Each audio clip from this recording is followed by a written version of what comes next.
Ver esse time diferente é muito legal. Ver o Bugre pra frente é bem genial. Embalo como esse nunca se viu. Mas vamos jogar bola e deixa a bosta cair. Por isso vem torcer do jeito que gosta. Esse balanço não é pra zoar a bosta. É pra esta torcida que é da pesada.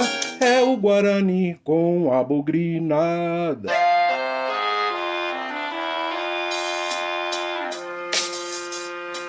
Torci o ano inteiro por um time pra frente.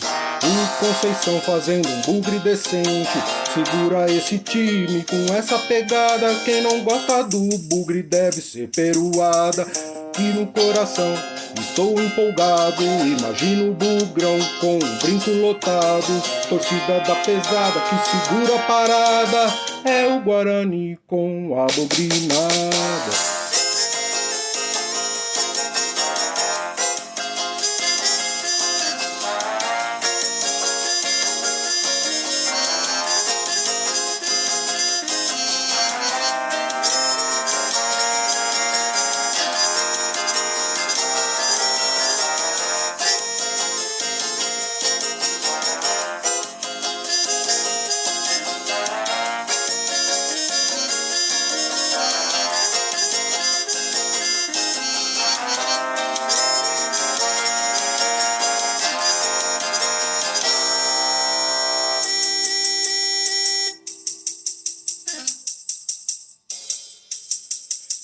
Ver esse time diferente é muito legal. Ver o Bugre pra frente é bem genial.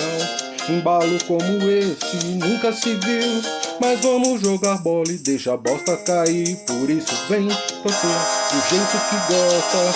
Este balanço não é pra zoar a bosta. É pra essa torcida que é da pesada. É o Guarani com a bugrinada.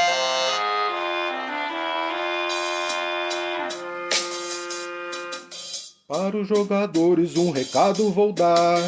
Honrem nosso bugre sem hesitar.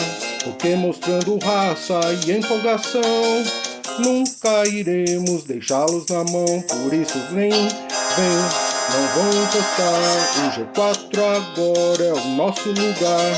Já disse, essa torcida é da pesada. Ai,